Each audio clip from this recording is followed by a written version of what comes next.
Kekayaan Intelektual Kementerian Hukum dan HAM Republik Indonesia.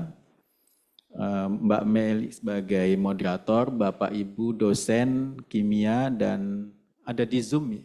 Di Zoom ada juga. Oh, nggak kelihatan ya. Tapi ada yang Bapak Ibu yang di Zoom juga ya. Semuanya.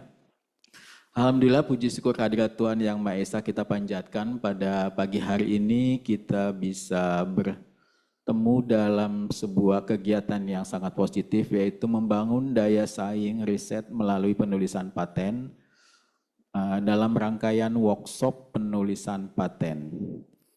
Terima kasih kepada Prodi Kimia yang menjadi host dalam kegiatan ini dan bekerja sama dengan HKI Jakarta, Himpunan Kimia Indonesia Cabang Jakarta.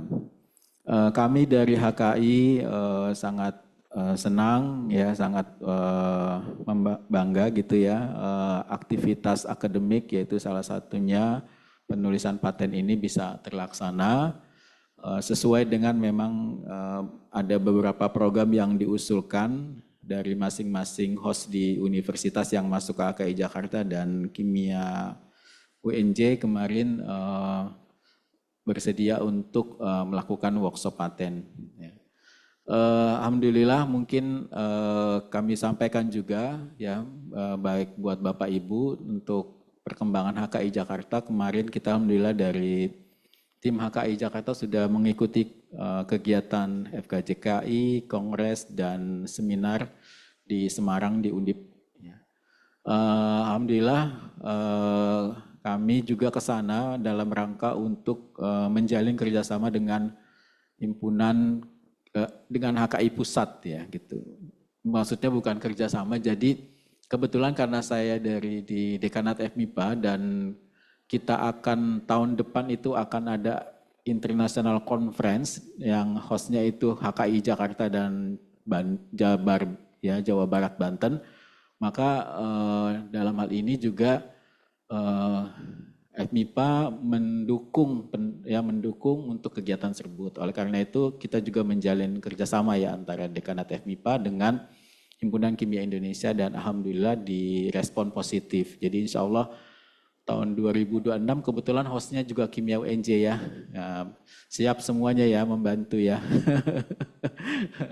Jadi ya nanti baik dosen, mahasiswa ya, karena hostnya kita juga, kita akan mensupport kegiatan itu ya, kegiatan International Conference yang di ICBD ya, dan juga nanti ada pameran exhibition dari Lab Indonesia.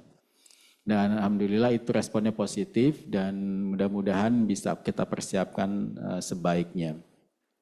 Dan alhamdulillah sampai bulan September ini sudah ada beberapa kegiatan di HKI Jakarta dengan host yang beragam mulai dari BRIN, kemudian UIN ya, dan UI juga, dan alhamdulillah pagi hari ini Prodi Kimia UNJ. Ya mudah-mudahan kegiatan ini membawa dampak positif ya, karena kolaborasi sekali lagi, dan sepertinya ada mungkin juga di Zoom ya, ada beberapa teman dari instansi lain juga ikut dalam kegiatan pagi hari ini. Sekali lagi kami ucapkan selamat dan terima kasih untuk Pak Insinyur Dadan ya sebagai pembicara dan juga hostnya Prodi Kimia FMIPA UNJ. Semoga acaranya berlangsung lancar sampai siang nanti dan yang pasti juga mudah-mudahan nanti bisa menghasilkan rencana paten gitu ya, draft paten yang bisa kita usulkan dan memperbanyak produk-produk ilmiah dan meningkatkan atmosfer akademik di institusi yang bergabung dalam Himpunan Kimia Indonesia Cabang Jakarta. Demikian dari saya. Kurang lebihnya mohon maaf. Assalamualaikum warahmatullahi wabarakatuh. Selamat pagi. Waalaikumsalam. Terima kasih Bapak Afrizal atas sambutannya. Acara berikutnya adalah sesi foto bersama. Bisa peserta maju ke depan untuk kita foto bersama. Yang offline dahulu, kemudian nanti dilanjutkan dengan yang online. Silakan Bapak Ibu.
Baik, sekarang mungkin sesi foto bersama ya, dengan Bapak Ibu peserta yang ada di Zoom meeting.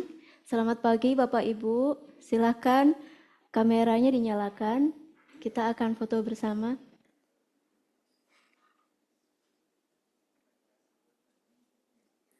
Sudah ada Ibu Eva Maria Widyasari, rekan saya dari BRIN. Selamat pagi Ibu.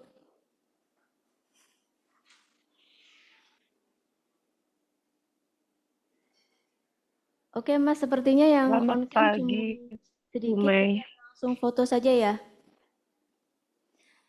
Slide pertama, ya. Oke, slide kedua.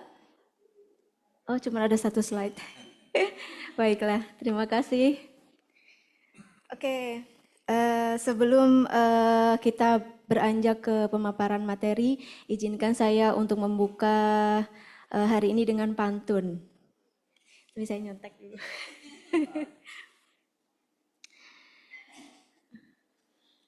Indah bunga harum melati, tumbuh mekar di pagi hari.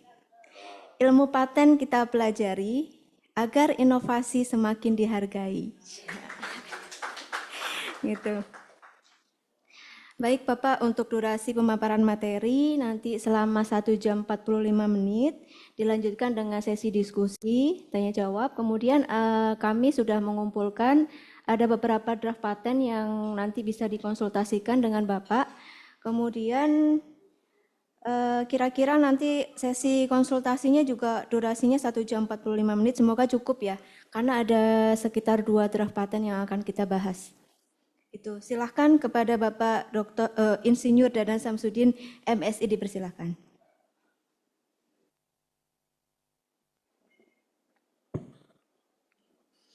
Terima kasih atas sampaikan kepada Ibu Moderator, Bu Mei ya.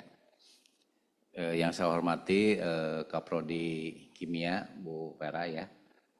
Dan ibu-ibu sekalian yang hadir offline dan online. Kayaknya saya juga harus ngasih pantun kelihatannya nih. Jalan-jalan ke kota Yogyakarta, sungguh indah dan keren katanya. Berkegiatan di kota Jakarta, memberikan pencerahan tentang paten. Ini menindaklanjuti ibu ini.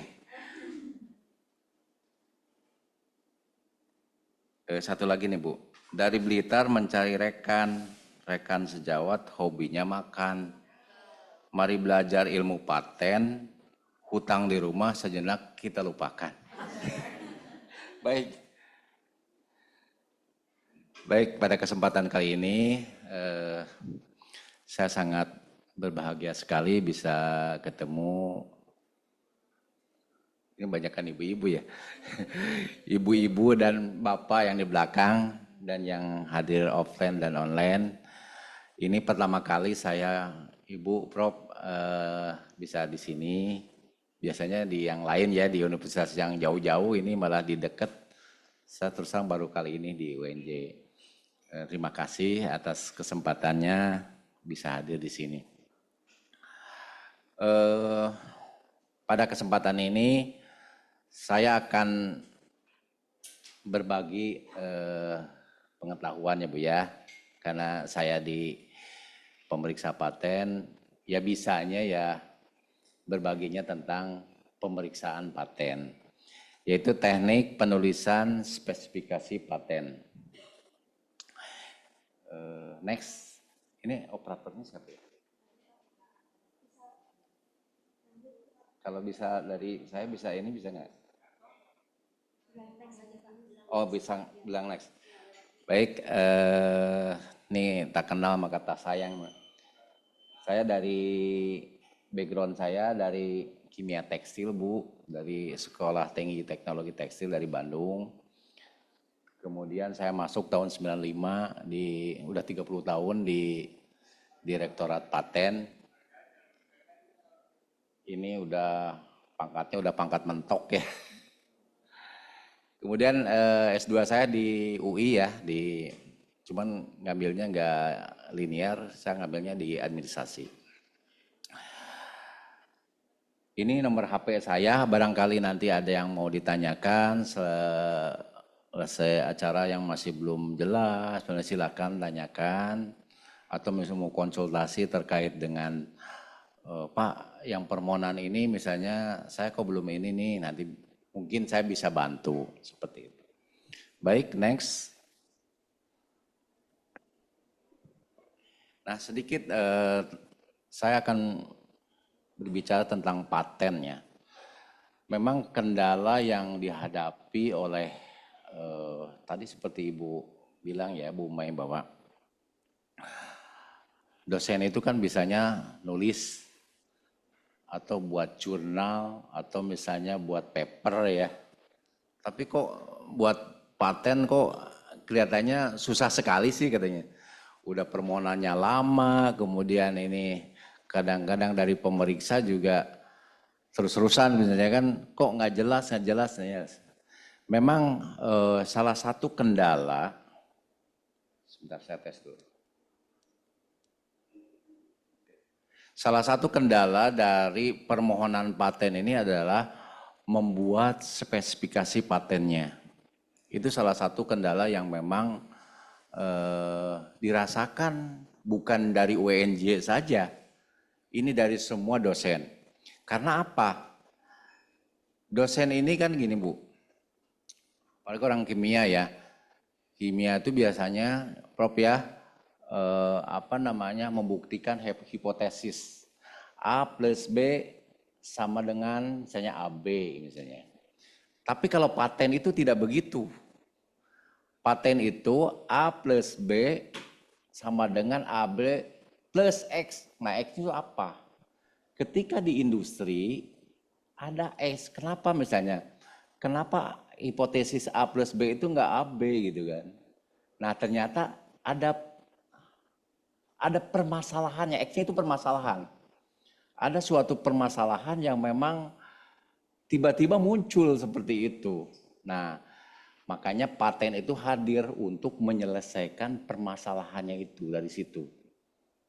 Makanya kalau misalnya kalau di latar belakang, Bapak Ibu sekalian kalau lihat-lihat paten di luar negeri, setelah misalnya kita mengungkapkan invensi kita, literatur, dia akan pada bagian di latar belakang itu mengungkapkan bahwa paten ini menyelesaikan suatu permasalahan bla bla bla bla seperti itu. Nah ini, jadi kalau Bapak Ibu sekalian itu kan hanya menguji hipotesis, tapi kalau di paten itu tidak seperti itu. Ini definisi paten adalah hak eksklusif yang diberikan oleh negara kepada inventor atas hasil invensinya di bidang teknologi yang untuk selama waktu tertentu melaksanakan sendiri invensinya tersebut atau memberikan persetujuannya kepada pihak lain untuk melaksanakannya. Di sini hak eksklusifnya apa? Hak eksklusifnya itu adalah bisa memproduksi, menjual, memperbanyak, melisensikan. Jadi punya hak monopoli yang begitu luas. Nah ini ya paten ini. Ada jangka waktunya berapa? Kalau sederhana masa pelindungannya ada yang tahu berapa tahun? 10 tahun. Jadi Bu Mei harus belajar lagi ya. 10 tahun nih.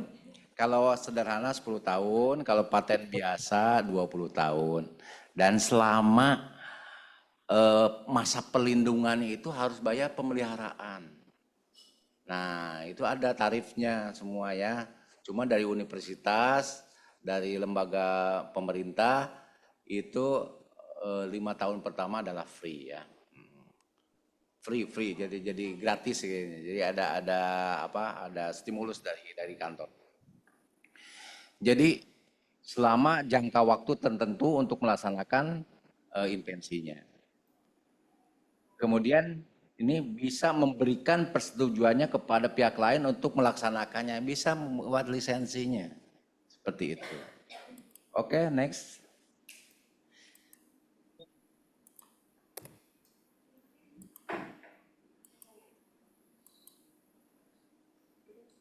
Saya pikir itu pointer, Pak. pointernya itu pointer. Oke. Nah ini paten. Paten adalah hak yang diberikan oleh negara kepada inventor dalam jangka waktu tertentu. Nah ini dapat dialihkan dan melarang orang lain tanpa izin terhadap invensi di bidang teknologi. Oke, ini sama dengan yang dijelaskan tadi. Next, Mbak. Nah, ini beberapa prinsip dalam pelindungan paten. Paten ini first to file, artinya siapa yang duluan daftar itu yang dilindungi, ya. Jadi makanya setiap pemeriksa paten akan menelusuri paten-paten sebelumnya. Nah itu misalnya beda sehari pun kita telusuri bedanya di mana. Jadi makanya sebelum kita submit pendaftaran ke DJKI, kalau bisa jangan dulu misalnya berbicara sama yang lain. Siapa tahu orang lain itu kan memanfaatkan celah seperti itu. Banyak memang kejadiannya. Kemudian informasi paten ini biasanya lebih cepat Bapak Ibu sekalian ya, daripada jurnal, daripada ini. Karena memang paten itu begitu cepatnya. Jadi kalau di luar negeri orang yang meneliti katalis misalnya kan, itu kan banyak sekali. Jadi mereka tuh ada perubahan-perubahan, penambahan katalis, penambahan suatu misalnya logam transisi atau apa, itu begitu cepat Bu. Dia mempunyai parameternya apa, itu begitu cepat. Informasinya cepat daripada jurnal sebenarnya. Karena paten ini kan industri yang memakai gitu kan. Industri yang memakai sehingga penelitiannya itu begitu cepatnya. Nah ini atas dasar permohonan. Jadi harus dimohonkan untuk dapat dilindungi. Jadi kalau misalnya hanya cuman saya punya paten, punya ini, tapi nggak didaftarkan, itu tidak dapat dilindungi. Udah nanti akhirnya di pemeriksa akan meriksa, kalau misalnya diberi paten nanti akan dapat sertifikat. Kalau misalnya dia tidak dimohonkan kan nggak dapat apa-apa seperti itu. Kemudian di sini ada biaya tahunan. Nah itu seperti yang tadi saya jelaskan bahwa paten ini di samping penelitiannya yang begitu ini ya, nah ini udah dapat paten bayar lagi, nah seperti itu.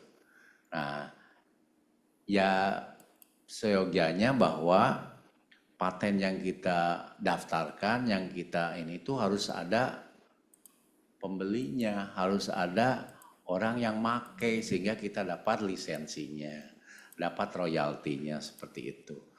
Itu paling tidak untuk bayar biaya pemeliharaan. Nah kalau misalnya yang mengajukan UNJ, siapa yang bayar pemeliharaannya? Apa inventor atau UNJ-nya?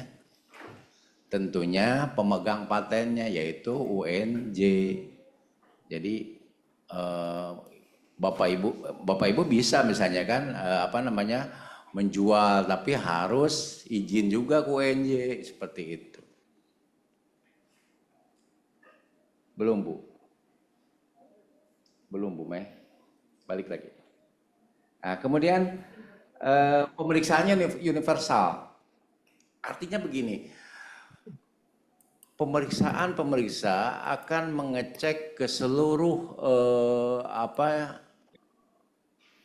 web yang ada misalnya patennya, seluruh jurnal-jurnal yang ada penelitiannya, invensinya. Tapi perlindungannya itu adalah teritorial. Kalau misalnya didaftar di Indonesia, maka hanya dilindungi di Indonesia. Tapi kalau pemeriksa mengeceknya untuk seluruh dunia ya, dicek hasil penelusurannya. Paham ya seperti ini kan? Kalau kita misalnya punya paten, ternyata di Malaysia ada yang niru, nah kita nggak bisa ini, karena kita nggak daftar di sana seperti itu. Ya. Kemudian itu perlindungan teritorial, pemeriksaannya universal ya. Oke, lanjut.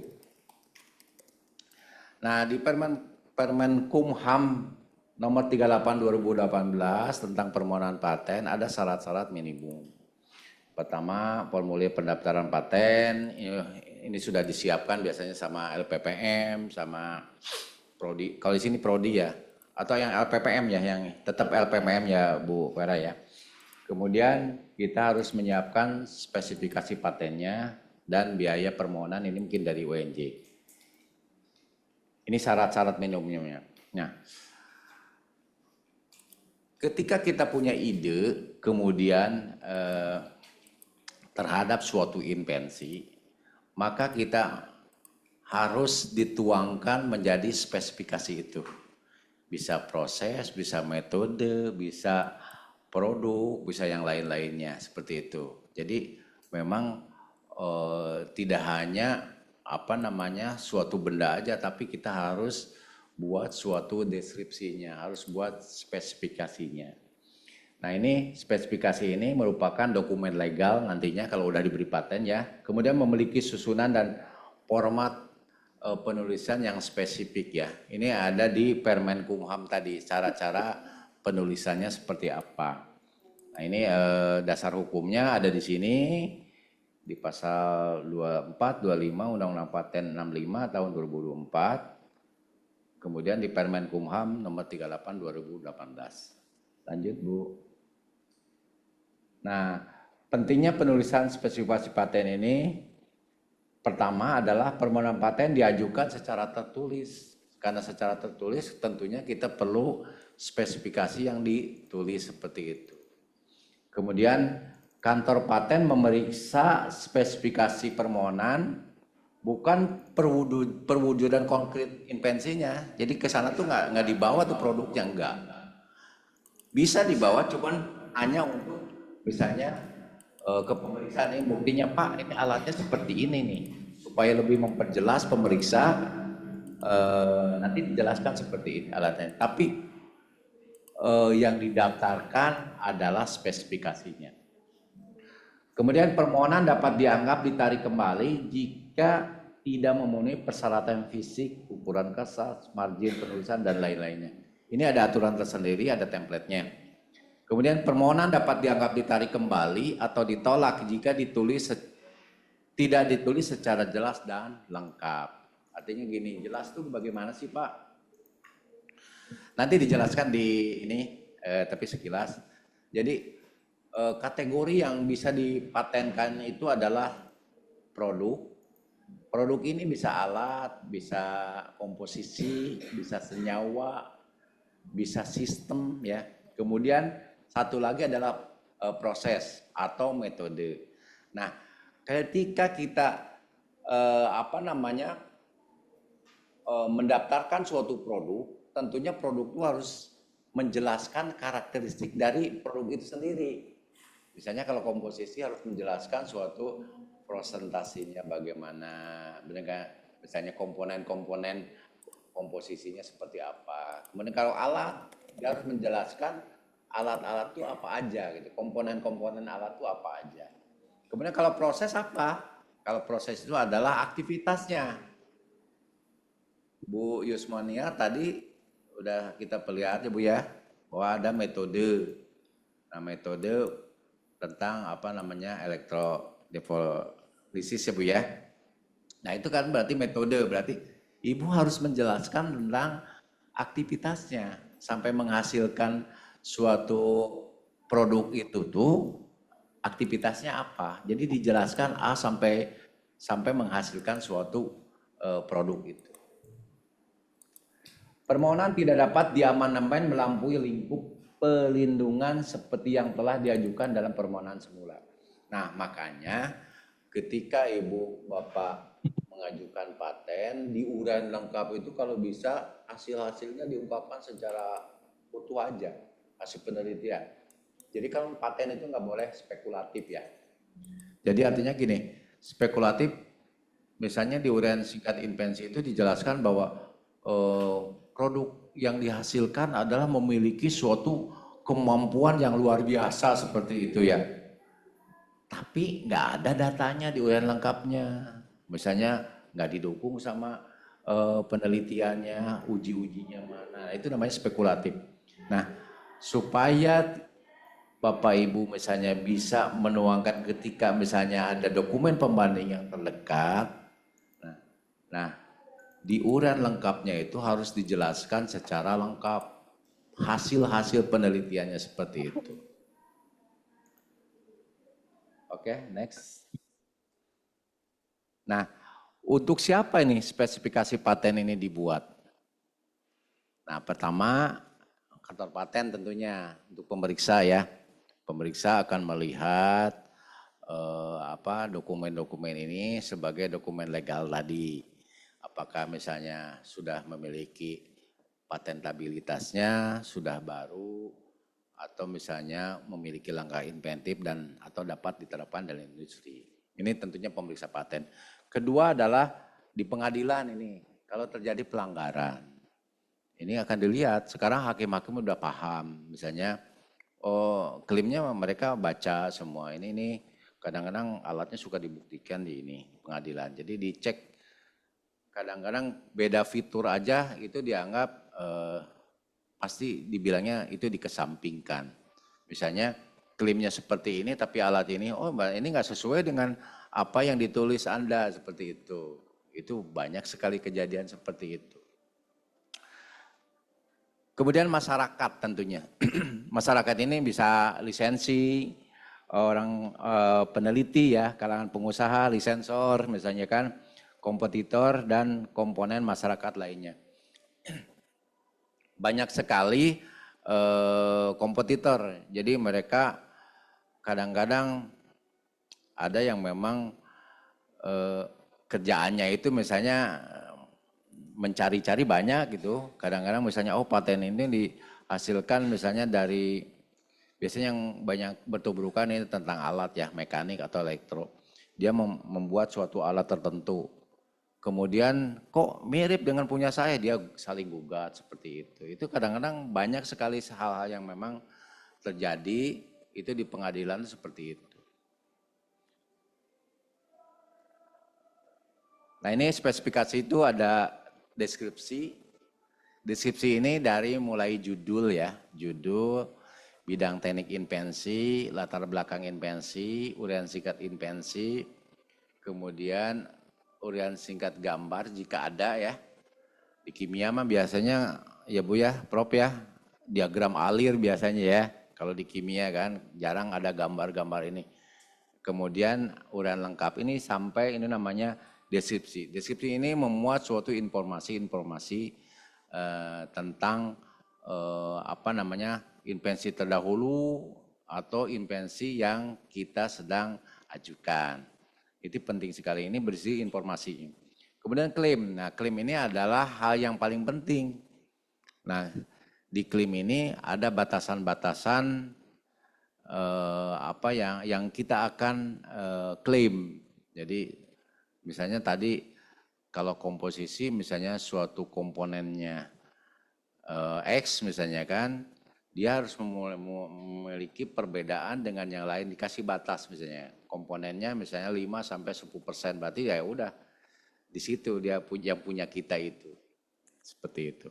Kemudian di alat pun seperti itu. Oke, lanjut. Nah, ini susunan spesifikasinya permohonannya itu. Pertama deskripsi seperti yang tadi saya ungkapkan, kemudian ada klaim. Ini klaim ini ada klaim mandiri atau klaim turunan. Ada dua. Klaim mandiri ini adalah klaim yang memang ya berdiri sendiri artinya. Jadi yang memuat suatu preambul yang diungkapkan yang memuat fitur-fitur dari produk yang akan kita lindungi. Seperti itu. Kemudian kalau klaim turunan ini adalah memuat suatu parameter yang spesifik. Misalnya ada proses A, B, C, D misalnya kan, di A-nya itu dia misalnya dia tidak mengungkapkan suhu misalnya. Nah pada saat di klaim turunannya bisa diungkapin suhunya. Misalnya tahapan A itu memiliki suhu sekian seperti itu. Kemudian abstrak ini maksimal 200 kata ya kalau ini. Jadi jangan lebih dari 1 halaman, biasanya setengah halaman cukup sebenarnya. Lanjut Bu. Ini langkah-langkah penyusunan spesifikasi paten. Pertama apa? Kitanya punya paten nih. Yang pertama kita lihat apa? Kita lakukan penelusuran dulu. Itu penting. Misalnya meneliti, tadi Pak Frijal punya, Pak saya punya satu kayak gini, alhamdulillah Pak. Nah jangan lupa ditelusuri dulu Pak, di paten atau di jurnal, ada nggak yang seperti ini. Kalau memang ada yang mirip, Bapak misalnya bisa lakukan tadi.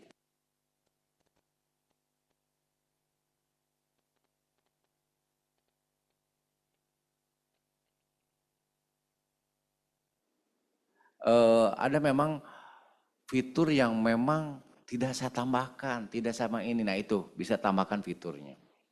Atau misalnya parameternya ini misalnya suhunya, kalau yang pembanding ini dokumen terdahulu tuh misalnya kalau dia temperaturnya misalnya 5 sampai 70 derajat Celcius. Pak punya saya tuh yang paling efektif itu di 50 sampai 60. Itu bagus seperti itu. Itu lebih spesifik seperti itu. Kemudian menyusun klaim, setelah kita lakukan penelusuran, kita bandingkan dengan dokumen pembanding, kita buat klaimnya. Yaitu tentunya tadi kita harus paham apa yang perlu diklaim, tadi yang produk dan proses atau metode seperti tadi. Kemudian menyusun uraian singkat invensi, menyusun singkat gambar. Kalau orang teknik, orang misalnya biasanya gambar dulu Pak. Kalau orang mekanik biasanya ini memang style gitu sih Pak. Orang mekanik itu biasanya buat gambar dulu baru dijelasin seperti itu. Itu kata dia lebih ini. Tapi kalau orang kimia biasanya kita lakukan penelusurannya karena kita kan banyak kan abstrak ya. Kalau mekanik elektro itu kan dari bendanya bisa kita lihat kan. Biasanya dari gambar. Biasanya mereka kalau misalnya ini kita buat gambar dulu katanya. Baru lakukan penelusuran, baru kita buat klaimnya seperti itu. Ini menyiapkan gambar, menyusun dan lengkap invensi, menyusun latar belakang invensi, menyusun abstrak. Nanti kita jelaskan satu persatu. Baik, lanjut Bu Meh. Nah ini klaim. Klaim ini mengungkapkan inti invensi yang dimintakan pelindungan hukum yang harus diuraikan secara jelas, padat dan harus didukung oleh deskripsi. Ini kebanyakan Bapak Ibu sekalian dari universitas nih ya. Kebanyakan sebenarnya dia mau mengklaim tentang proses. Tapi dia klaimnya itu seperti ini. Produk pembuatan ini, produk A misalnya yang dibuat dengan proses dengan tahapan-tahapan sebagai berikut. Nah itu nggak jelas itu. Dia menjelaskan produk itu berarti dia harus yang dijelaskan adalah karakternya, karakteristik dari produknya. Tapi dia menjelaskan tentang prosesnya. Harusnya dia kalau produknya apa? Produknya apa dia seperti misalnya komposisi misalnya. Komposisinya apa dulu? Nanti kalau dia mengklaim prosesnya, dia buat klaim tersendiri lagi, proses pembuatan komposisi yang tadi, seperti itu. Jadi dipecah seperti itu. Cuma kalau paten sederhana harus satu invensi ya Bapak Ibu sekalian. Jadi kalau artinya gini, kalau komposisi, kalau misalnya proses-proses saja itu. Tapi kalau paten biasa itu bisa digabung. Cuman prosesnya lama. Nah ini. Jadi lumayan lama sih. Bedanya jauh. Dengan sekarang kan undang-undang Ciptaker kan kalau paten sederhana itu insya Allah bisa 1 tahun bisa granted. Bahkan kalau misalnya Bapak Ibunya aktif ya, misalnya begitu pemeriksa ngasih surat tahap 1 langsung direspon. Kemudian kalau ditelusuri ini bisa langsung itu di bawah 1 tahun. Jadi sederhana itu aturannya itu kan menurut Undang-Undang Ciptaker adalah 14 hari masa tenggang. Jadi 14 hari masa tenggangnya, kemudian setelah 14 hari itu diumumkan sama 14 hari. Nah setelah itu periksa langsung sama pemerintah. Kalau paten biasa, nah ini paten biasa itu masa tunggu, tadi masa tenggang kalau saya bilang adalah 18 bulan. Jauh kan? 18 bulan, dipublikasinya berapa? 6 bulan. Kalau sederhana itu tadi dipublikasinya 14 hari. Jadi kalau paten biasa itu 2 tahun itu baru selesai publikasi. Ditambah lagi masa pemeriksaannya adalah 30 bulan. Nah, jadi 2,5 tahun ya. Tapi kalau paten sederhana itu masa pemeriksaannya itu 6 bulan. Seperti itu. Cuman katanya kalau di universitas itu agak beda ya Prof ya pengakuannya. Jadi sertifikat paten sederhana dengan paten biasa agak beda katanya. Makanya kadang-kadang kalau yang universitas yang sudah mapan ya, kadang-kadang nggak mau tuh paten sederhana itu. Mereka biasa aja lah katanya, biarin aja katanya. Seperti itu kadang-kadang. Tapi kalau yang cepat-cepat, yang baru-baru kadang-kadang biasanya ke paten sederhana. Kita lanjut ya. Nah ini klaim ini mengungkapkan secara jelas batas lingkup pelindungan invensi. Kemudian harus didukung deskripsi, dinyatakan secara tegas dalam bahasa dan istilah yang lazim digunakan dalam penguraian di bidang teknologi. Banyak sekali misalnya istilah-istilah yang kalau sudah lazim nggak apa-apa, kalau misalnya, tapi kalau misalnya kita nih istilah ini misalnya apa ya? Kalau di tekstil itu ada batch misalnya kan, peram ya. Kalau misalnya udah biasa batch itu kan, nah itu nggak apa-apa bisa di italik ya. Kita dibuat miring itu istilah-istilah. Tapi kalau bisa diterjemahkan, kalau misalnya tadi batch tadi di bidang lain adalah misalnya apa gitu kan. Nah ini lazimnya ini, itu bisa ditulis dalam bahasa Indonesia. Jadi memang kadang-kadang di semua bidang, di kimia sebenarnya banyak sekali memang istilah-istilah memang dari serapan-serapan dari luar itu memang sudah diterima sama kita kemudian dan memang susah dicari padanannya di Indonesia seperti itu. Jadi memang udah lazim. Diungkap dengan jelas dan singkat. Nah ini seperti yang tadi saya jelaskan. Tidak boleh memuat gambar. Ini gambar nggak boleh ya, grafik. Tidak boleh merujuk pada deskripsi atau gambar. Artinya gini, misalnya dia merujuk suatu fitur, misalnya A, B, C, D fitur. Misalnya yang A seperti misalnya fitur yang dijelaskan pada gambar, misalnya yang dijelaskan pada deskripsi halaman sekian itu nggak boleh. Jadi harus ditulis fiturnya. Kemudian boleh memuat tabel boleh ya, rumus kimia atau matematik, tapi bukan untuk diklaim ya. Ini rumus kimia sama matematik hanya untuk membantu. Jadi misalnya memenuhi persyaratan seperti dengan rumus ini boleh seperti itu. Tapi bukan mengklaim rumusnya. Jadi itu sebagai alat bantu aja. Baik lanjut. Jika permohonan paten disertakan dengan gambar, maka klaim dapat ditambahkan tanda-tanda acuan gambar, baik berupa huruf atau angka yang mengacu pada gambar yang dapat ditulis seragam di antara tanda kurung. Jadi misalnya punya gambar nih, mungkin di kimia itu di teknik kimia ya, dia kan mengungkapkan alat juga. Ada suatu skema misalnya kan, skema gambar, misalnya alat spinneret misalnya. Nah dalam kurung 1 atau misalnya apalagi inlet misalnya dalam kurung 2. Nanti di sini ditulis ya. Untuk merujuk ke gambar itu boleh. Jadi angkanya jadi untuk menandakan itu. Klaim boleh lebih dari 1 klaim dan dapat berupa klaim mandiri dan turunan. Apabila diajukan lebih dari satu klaim, masing-masing klaim diberi nomor secara berurutan. Ini paham ya? Jika klaim mandiri lebih dari satu, maka klaim-klaim mandiri harus merupakan satu kesatuan invensi.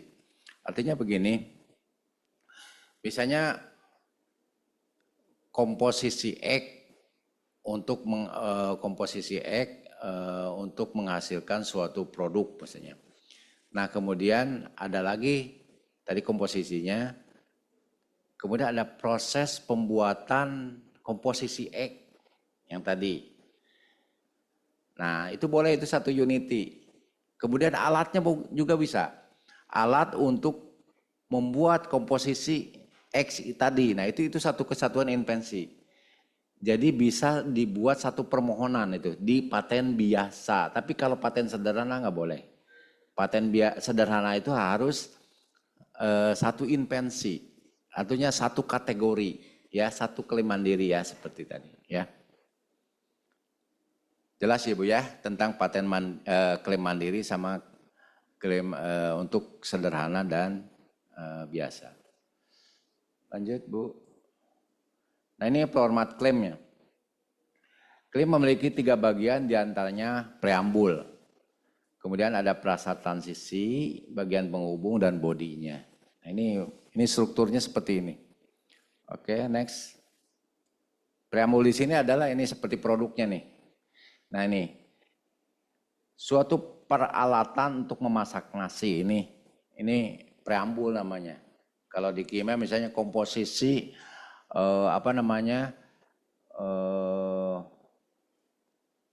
mie instan seperti itu preambul namanya. Yaitu kategori yang mau diklaim. Terdiri dari, nah ini adalah frasa transisinya. Nah ini baru bodinya, sedikitnya satu wadah untuk menyimpan nasi dan air dan sumber panas yang dikonfigurasi untuk mentransfer panas ke dalam wadah tersebut. Nah ini adalah bodinya. Jadi invensi kita tuh sebenarnya di bodinya ini. Oke. Nah ini kategori klaim suatu invensi. Ini yang seperti yang saya jelaskan tadi. Klaim, ada klaim produk, ada klaim aktivitas. Klaim produk yang kasat mata atau tangible ya. Ini berupa alat, peralatan, aparatus, sistem, senyawa, komposisi. Kemudian klaim aktivitas adalah metode, proses, dan atau penggunaan. Ini tadi udah dijelaskan ya, kalau misalnya produk itu adalah menjelaskan karakteristik dari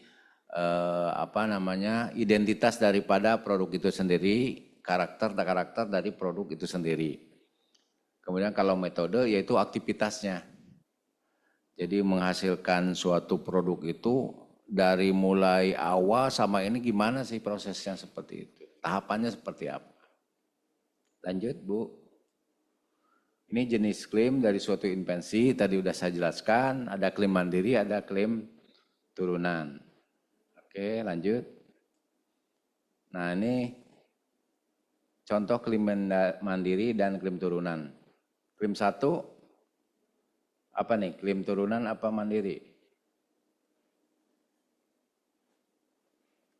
Peralatan untuk membuat lubang pada lembaran logam yang dicirikan oleh A, B, C, dan D misalnya. Ingat, dia tidak tergantung kepada klaim-klaim yang lain. Jadi ini klaim mandiri. Kemudian ini peralatan untuk membuat lubang menurut klaim 1. Nah ini berarti ini turunan. Jadi ini tergantung kepada klaim 1.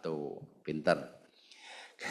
Kemudian klaim 3, metode untuk membuat peralatan menurut klaim 1, di mana metode tersebut terdiri dari tahap A, B, C, D, dan E. Ini klaim turunan atau klaim mandiri? Coba, yang bisa ini. Nggak tahu. Undangannya kok Bu biar ini. Metode untuk membuat peralatan saya lagi nyari-nyari. 1. Soalnya undangannya ke prodi.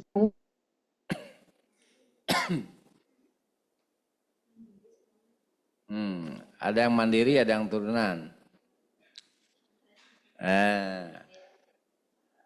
Apa Bu? Mandiri.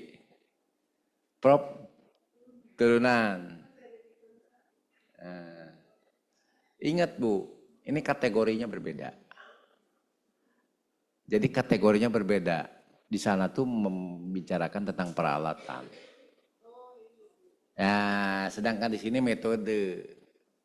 Ini adalah klaim mandiri. Karena dia fiturnya beda, tahap-tahap. Dari sana tuh peralatan, dicirikan ABCD seperti itu. Nah ini sengaja saya ini supaya Bapak Ibu paham. Meskipun ada menurut klaim 1, itu tetap dia klaim mandiri. Nah kalau klaim 4, lihat kategorinya ya. Metode. Nah metode menurut klaim 3, nah ini. Berarti ini klaim turunan dari klaim 3. Ya, paham ya? Nah ini harus diperhatikan. Nah ini format klaimnya. Nah ini cara membuat klaimnya seperti ini. Ada yang dengan pernyataan tunggal, ada lagi dengan namanya pernyataan 2 bagian. Single part form, ada two part form. Lanjut. Nah ini yang pernyataan tunggal seperti ini.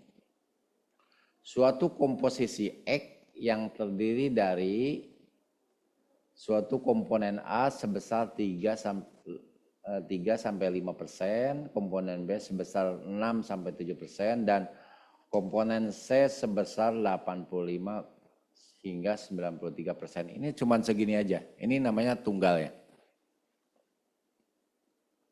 Nah, lanjut. Nah, format klaim ditulis dalam 2 bagian. Bagian pertama terdiri dari pernyataan yang menunjukkan bidang teknik dari invensi sebelumnya. Ketika kita ada dokumen pembanding, kita misalnya gini, kita mau apa ya? Kita mau menjelaskan tentang botol misalnya. Ungkapin semua fitur-fitur yang semua ada di botol. Nah, kemudian baru di bawahnya itu dicirikan dengan, padahal kita mau menjelaskan botolnya, tutup botolnya, baru dicirikan bahwa pada bagian atas ditempatkan suatu tutup botol yang memiliki ulir sekian-sekian, misalnya ada ukurannya, itu jadi pernyataan 2 bagian. Ya, ini seperti ini. Nah, ini bagian, jadi yang invensinya itu yang fitur yang yang di bagian keduanya ini. Yang bagian pertama adalah punya invensi terdahulu. Yang bagian kedua itu punya kita. Terdiri dari pernyataan teknis yang mengenai invensi yang dimintakan pelindungan patennya. Dan merupakan peningkatan atas invensi-invensi yang telah ada sebelumnya. Seperti itu. Oke, next. Nah, seperti ini. Misalnya komponen A, B, C ini di invensi yang lama sudah ada misalnya. Ini sebelum di amandemen ya. Misalnya, oh ini ada. Nah dia, yang menjadi pembeda itu kita buat ini. Bahwa yang dicirikan bahwa presentasi komponen A lebih besar daripada komponen B. Jadi ini dia akan membuat suatu ini, produk ini seakan-akan yang A itu harus selalu lebih besar. Nah itu invensi. Paham ya? Nah ini invensinya di sini. Ini memang 3 bisa lebih besar, di komponen B bisa 6. Tapi di sini dikunci sama invensi ini. Yang dicirikan bahwa presentasi komponen A lebih besar dari komponen B. Jadi kalau komponen A 5, nah di bawah komponen B itu harus misalnya di bawahnya, seperti itu. Nah itu tentunya dengan penelitian-penelitiannya. Jadi dia yang paling efektifnya itu adalah itu. Paham ya? Nah, jadi ini invensinya di sini. Seperti itu. Nah ini dibuat sebagai format two-part form claim. Seperti itu. Baik, lanjut. Nah ini Contoh penulisan klaim mandiri dengan pernyataan tunggal. Nah ini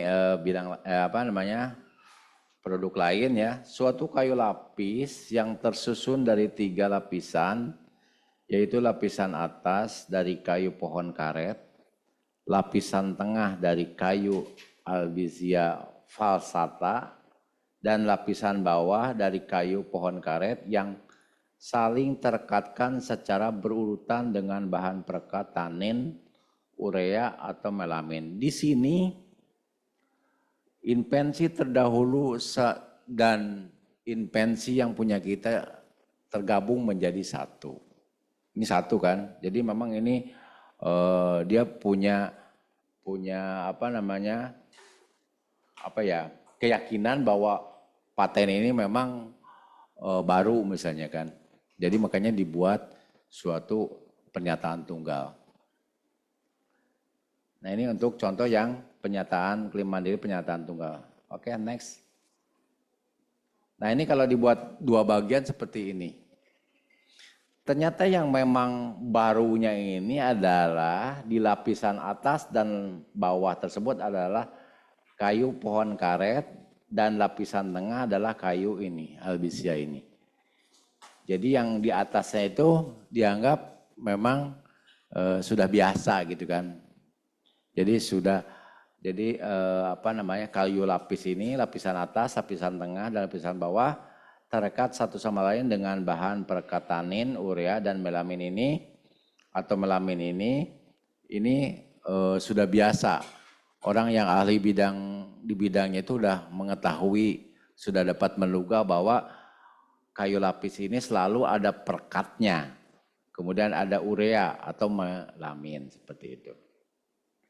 Nah, yang dicirikan oleh lapisan atas dan bawah tersebut adalah kayu pohon karet. Nah, ini pembedanya di sini. Nah, ini dibuat sebagai pernyataan 2 bagian. Jelas ya di sini ya. Jadi tadi yang digabung, kalau ini dibuat 2 bagian. Kalau pemeriksa enaknya yang mana sih? Ya kadang-kadang suka ada pertanyaan begitu. Kalau di sini memang lebih jelas sistemnya, tapi pemeriksa tidak mungkin menolak kalau dibuat pernyataan tunggal. Sama aja, nanti pemeriksa akan melakukan penelusuran juga. Kalau memang fitur-fiturnya di pernyataan tunggal itu memang nggak ada, ya tetap diberi paten. Jadi pemeriksa nggak ada masalah, mau dibuat pernyataan tunggal, mau dibuat 2 bagian nggak ada masalah. Baik, lanjut. Nah ini contoh klaim yang belum benar ini. Ini kita beralih ke contoh klaim yang belum benar. Nah, suatu produk X yang terdiri dari, nah ini izin Bu Rusmuniar ya, saya sedikit. Ini yang klaim 3 ini seperti yang di 2 itu Bu. Yang klaim 3-nya ya. Nah, jadi makanya Ibu kalau yang mau merubah yang diklaim 3-nya harus ditambahkan preambulnya. Tadi kan udah ini. Jadi seperti saya kalau seperti saya bilang tadi bahwa klaim 3 ini, kalau klaim 1 udah jelas nggak bisa Bu ya, karena itu tidak jelas apa yang dimintakan pelindungannya. Nah kalau yang 1 nggak, nanti Ibu bisa di delete ya. Jadi klaim 2 itu jadi klaim 1. Nah kemudian klaim 3-nya Ibu langsung ke ini Bu, langsung D menurut klaim 1. Ibu tidak menambahkan suatu preambulnya, tidak menambahkan suatu produknya. Nah ini nggak jelas seperti ini. Jadi harus jelas merujuk kemana. Memang di sini yang klaim 2 ini D menurut klaim 1 memang D-nya ada. D-nya ada di klaim 1 ini ada. Cuman penulisannya, format penulisannya itu belum benar. Oke.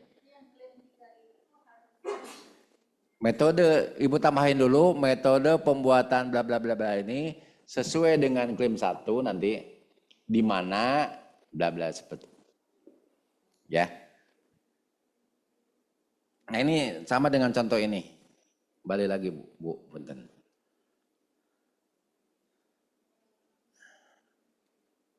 Nah, Ibu sama dengan yang tadi ini. Jadi preambulnya suatu produk X-nya itu nggak disebutkan di sini. Nah, coba sekarang ke next Ibu, Bu Mai. Nah, harusnya seperti ini. Produk X menurut klaim 1 di mana lapisan D4 memiliki ini sini. Coba bandingin sama yang tadi yang 2 ini. Coba Ibu balik lagi. Nah, kalau ini langsung D. D menurut klaim 1 ya. Tanpa menyebutkan preambulnya. Coba balik lagi Bu. Tuh, produk X. Disebutkan produk X-nya. Paham ya?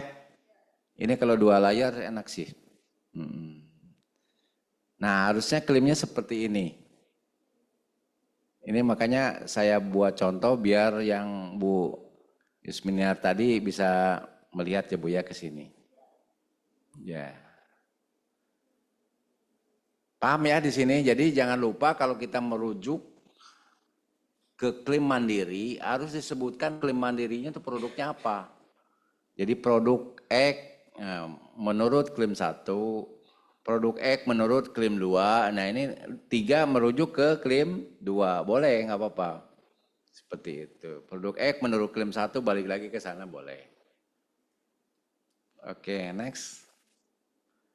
Nah ini judul, biasanya judul juga ini, sebenarnya kalau pemeriksa nggak terlalu ini, cuman kalau kita judul itu harus sesuai dengan apa yang diklaim. Kalau mandirinya produk, ya produk. Kalau misalnya kadang-kadang ada pemohon yang memang semua dimasukin sampai berapa baris gitu kan. Nah sebenarnya kalau judul itu harus disesuaikan dengan klaim yang sedang kita mau klaim. Nah ini. Peningkatan kekuatan mekanik baja karbon tinggi. Nah nanti baja karbon tinggi yang disempurnakan.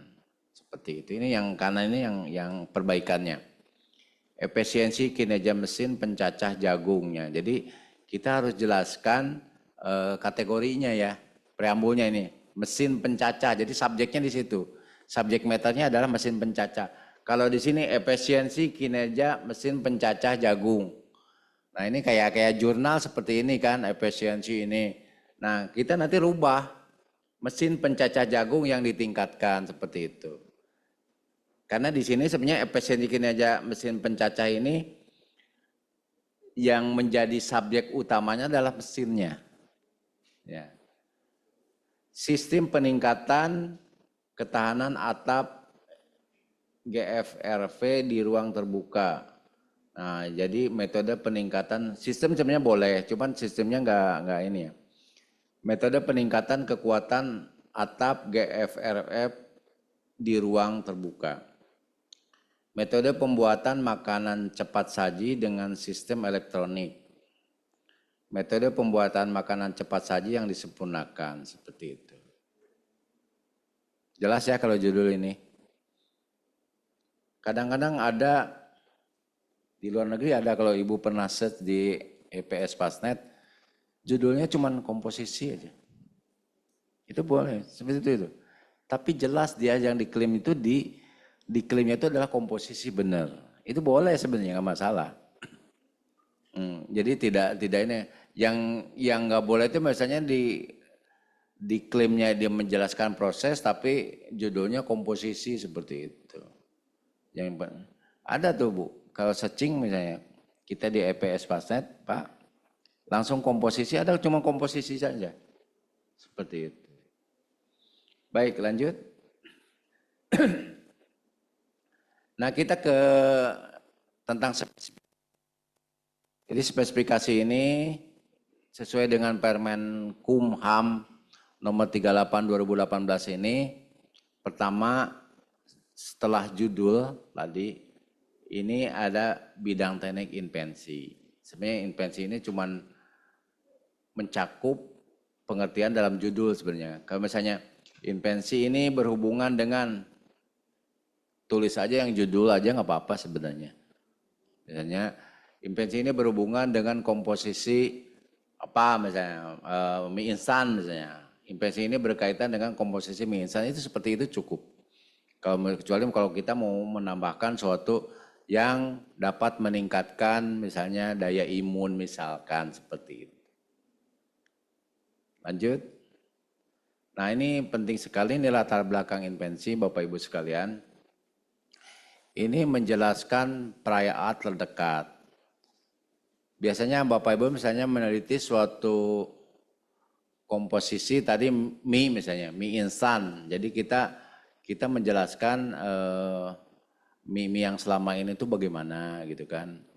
Misalnya bahaya-bahaya mie instan yang biasanya yang peningkatan di mie herbal misalnya kan. Bagaimana mie instan tuh bahaya mie instan seperti apa-apa misalnya kan. Nah kita tuh buat perbaikannya. Kita cari dokumen yang paling dekat Bu. Kita telusuri tentang noodle ini di situs-situs jurnal nggak masalah, di situs-situs paten, Google Paten juga bisa, ketik aja Google Paten nanti ada muncul, atau di epspasnet.com seperti itu.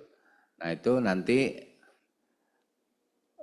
kita dapat 5 perayaan atau 5 invensi terdahulu, baru nanti kita ungkapin perbedaannya, kekurangannya, misalnya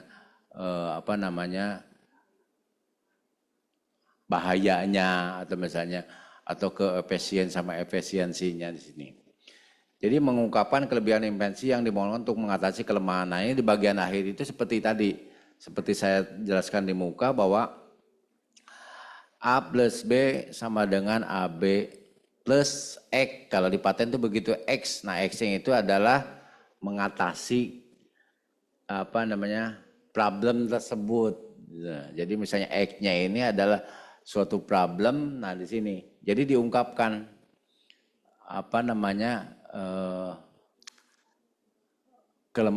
kelemahan-kelemahan dari yang sedang kita proses. Diperlukan untuk pemahaman, penelusuran, dan pemeriksaan invensi. Lanjut. Nah ini uraian singkat invensi. Ini biasanya hampir sama dengan yang diungkapkan di klaim ya.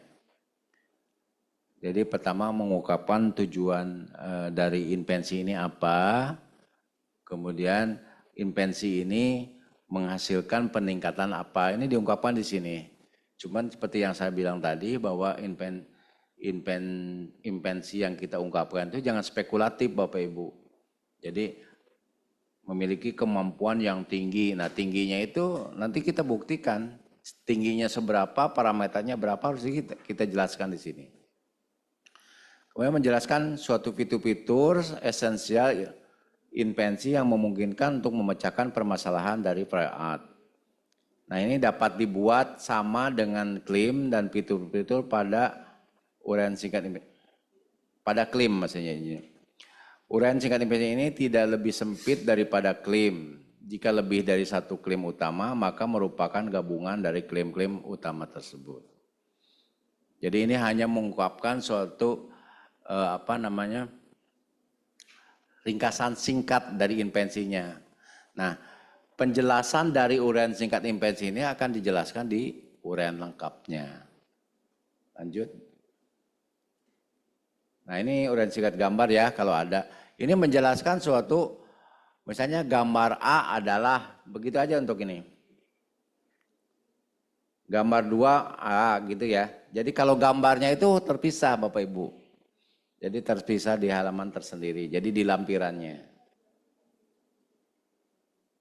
Jelas ya kalau gambar ya. Lanjut. Cuman gini, kalau misalnya kita menjelaskan ada gambar, di uraian lengkapnya itu harus kita jelaskan juga. Merujuk ke gambar 1, kita jelaskan gambarnya. Ya itu tadi notasinya kita sebutkan. Jadi kita diungkapin secara jelas di situ, di uraian lengkap invensinya. Menginformasikan secara lengkap atau cukup sehingga orang ahli di bidangnya dapat melaksanakannya. Jadi kalau misalnya kita menjelaskan metode pembuatan suatu produk, orang yang ahli di bidangnya harus bisa melaksanakannya. Benar nggak ini misalnya kan? Ya misalnya kita buat sesuai dengan ini, tapi kok berbeda misalnya kan. Kita menghasilkan membuat suatu katalis tapi ujung-ujungnya kok bukan katalis seperti itu Bu. Banyak misalnya ada suatu hasil reaksi antara misalnya di A ini tahapannya itu untuk menghasilkan suatu misalnya larutan koloid misalnya kan. Pencampuran ini untuk menghasilkan suatu larutan koloid. Setelah dicek, cek, ternyata kok nggak jadi koloid gitu kan. Malah kok jadi larutan aja seperti itu. Jadi orang yang ahli di bidangnya harus bisa melaksanakan gitu kan. Jadi tentunya kan ini semua kan ilmiah kan, tidak dengan suatu spekulatif tadi, tidak hanya misalnya hanya suatu omong kosong seperti itu. Jadi ini harus bisa dapat dilaksanakan. Kemudian menjelaskan hal-hal dengan acuan pada gambar-gambar yang diberikan. Seperti yang tadi saya sebutkan, ketika Ibu Bapak membuat ada gambar, melampirkan gambar, gambarnya dijelaskan sini. Merujuk pada gambar 1, Ibu jelaskan gambarnya.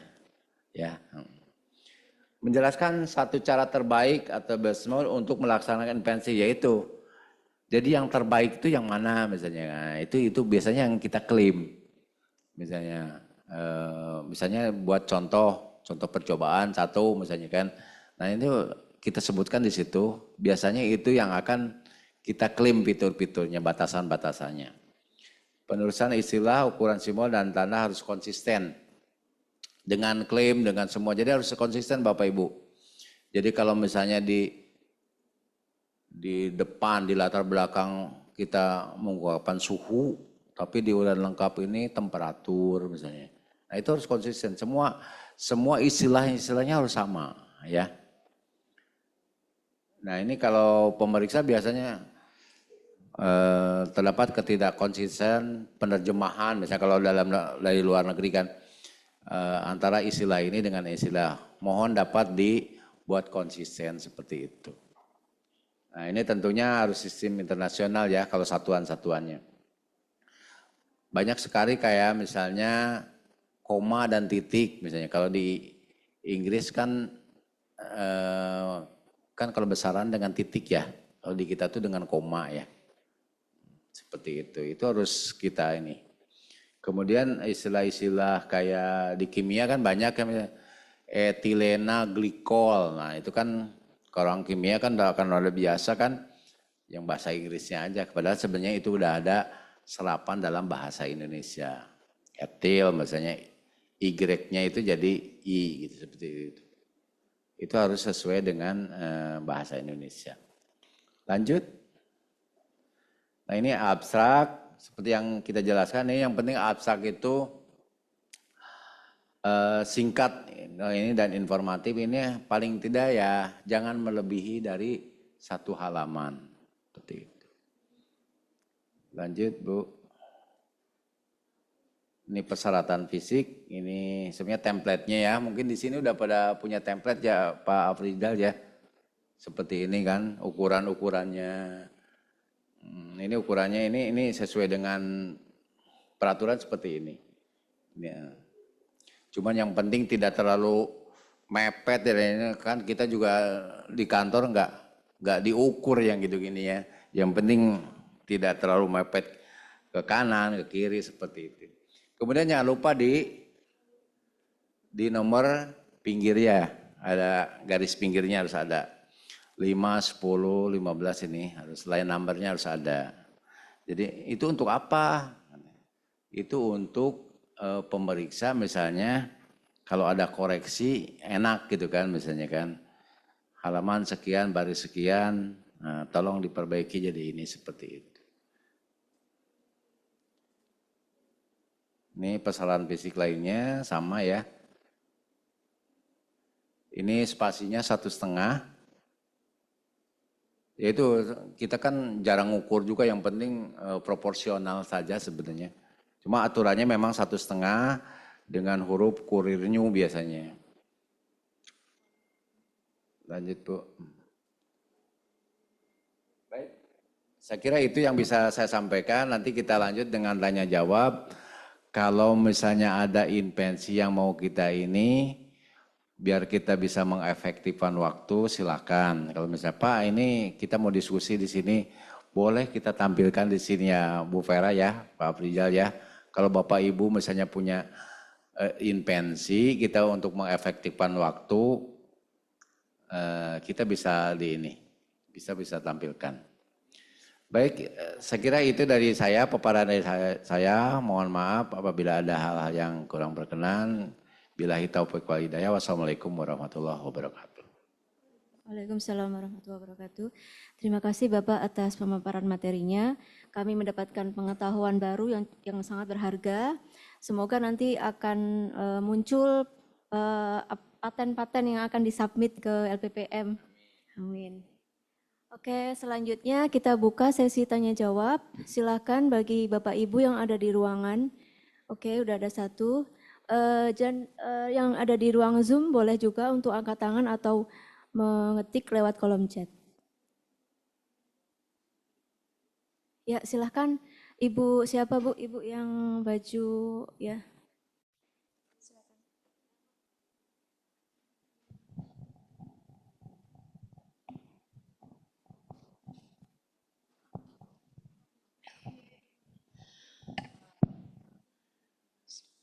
Assalamualaikum warahmatullahi wabarakatuh. Terima kasih Pak Dadan pemaparannya paten. Saya bersyukur hari ini bisa hadir. Nama saya Erna Pak, saya dari Magister Pendidikan Kimia. Erna. Saya dari Magister Pendidikan Kimia.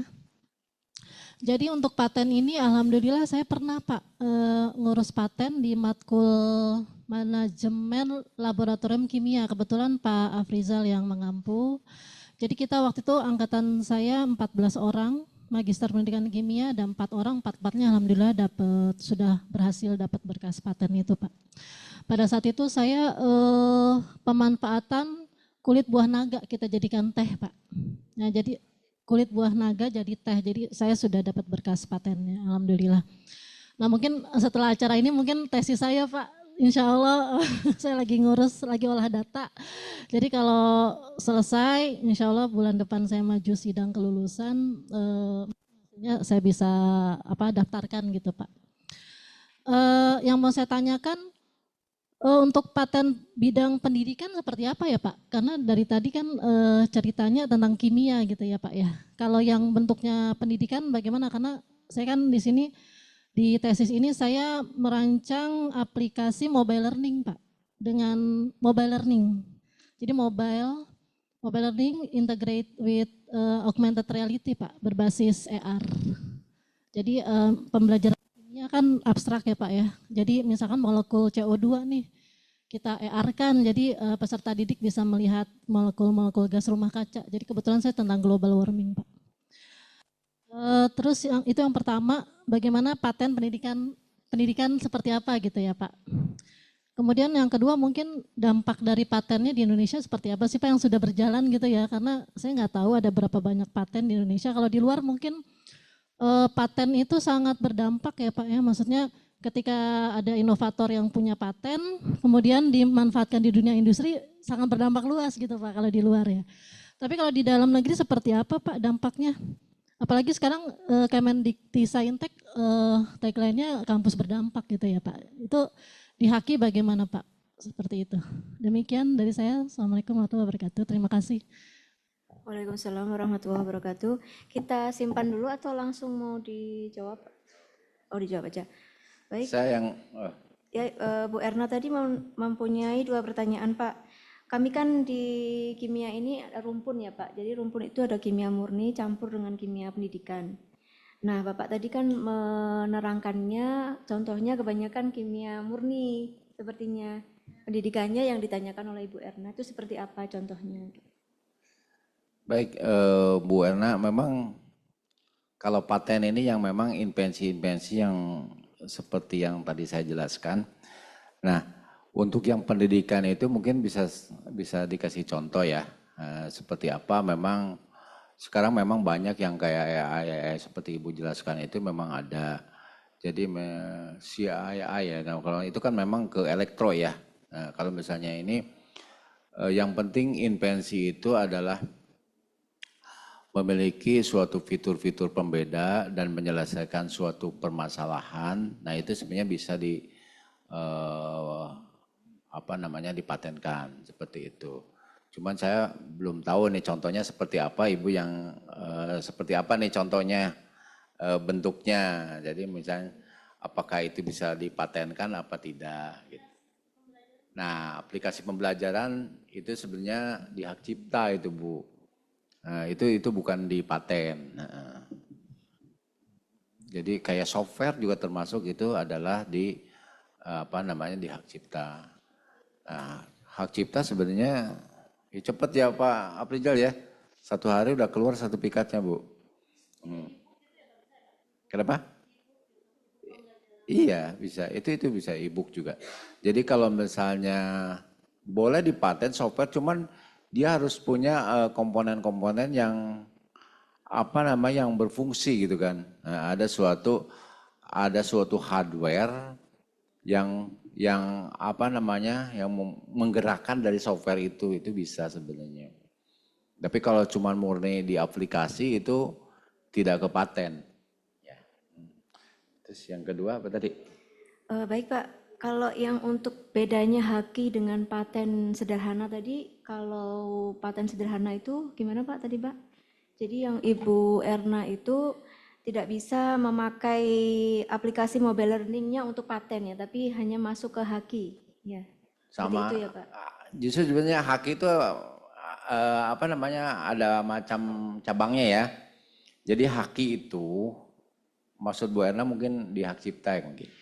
Jadi haki itu ada hak cipta, paten, merek, desain industri, kemudian indikasi geografis itu macam-macam haki. Jadi bukan haki itu bukan hak cipta aja enggak. Paten tuh haki, Bu. Jadi hak kekayaan intelektual itu. Jadi bukan ke ini. Jadi kalau aplikasi tadi itu masuknya ke hak cipta, bukan haki ya. Hak cipta. Nah, ya Bu ya. Termasuk kayak misalnya ini kayak motif batik. Nah, itu motif itu ke hak cipta. Kemudian buku, metode pembelajaran, itu semua ke hak cipta. Kalau paten itu yaitu yang punya nilai memiliki nilai teknis yang memiliki fitur-fitur esensial. Kayak tadi misalnya saya jelaskan tutup botol ya. Tutup botol ini banyak tuh Bu patennya. Itu tentang ada ulir-ulirnya itu paten itu. Seperti ada sekarang tutup botol yang diginiin Bu. Klok, nah itu semua itu udah paten seperti itu. Jelas ya Bu ya? Iya. Baik. Oke. Terus kemudian pertanyaan berikutnya, dampak paten dalam negeri itu seperti apa Pak? Itu. Oke. Siap Bapak. Sama-sama. Di kita juga gini Bu, kalau di kita memang, nah ini yang terjadi sekarang ya di kita. Memang paten-paten kita itu memang sedikit yang dipakai oleh industri.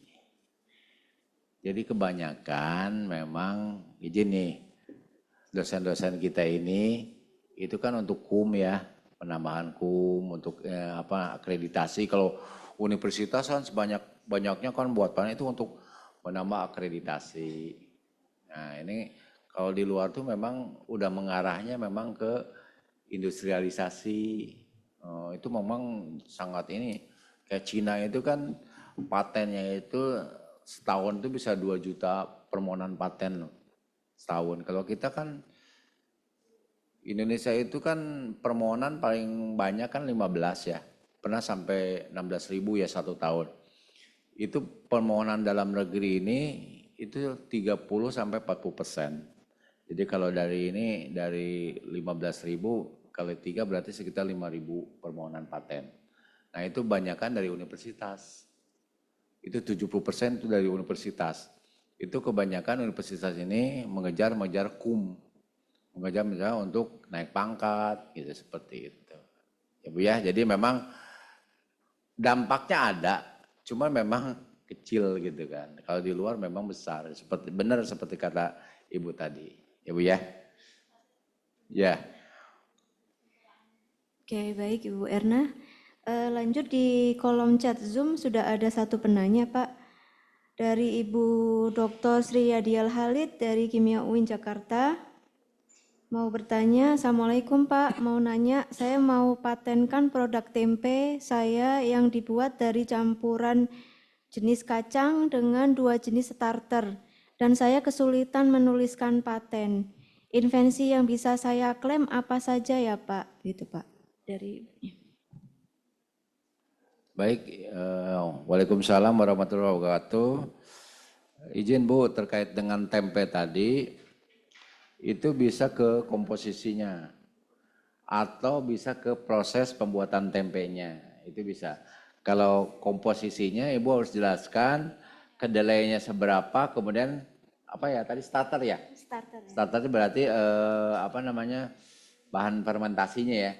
Nah itu seberapa banyak ininya Jadi presentasinya. ini bisa masuk ke ini ya Pak, kira-kira masuk ke paten sederhana. Paten sederhana saja kalau itu. Paten sederhana saja. Kemudian kalau prosesnya bisa proses pembuatan tempe dengan starter ini yang terdiri dari tahapan-tahapan sebagai berikut. Ungkapin tahapan-tahapannya seperti tadi. Oke, begitu Ibu Sri. Bu Sri. Ya, Bu Mai, terima kasih Bu Mai. Gabung Bu kalau paten sederhana ya. Boleh bertanya menanggapi Bu Mai? Iya, silakan Ibu. Gini Pak, saya tuh sudah mengajukan tempenya dan saya sekarang waktu mengajukan itu belum ada informasi, udah lebih setahun ya, ternyata kata Bapak 2 tahunan ya baru ada informasinya. Dan kemudian saya sudah mengembangkan juga nih hasil penelitian di laboratorium, saya sudah bikin keripiknya, jadi keripik tempe itu dengan 2 campuran, yaitu kacang kedelai hitam, kacang buncis dengan 2 starter, angka, dan ragi tempe. Nah itu sudah produknya sudah jadi. Jadi sudah bentuk ya, sudah saya buat dan saya tanyakan gitu, saya mau paten itu bingung yang mau dipatenkan produknya atau cara kerjanya ya Pak ya? Gitu Pak.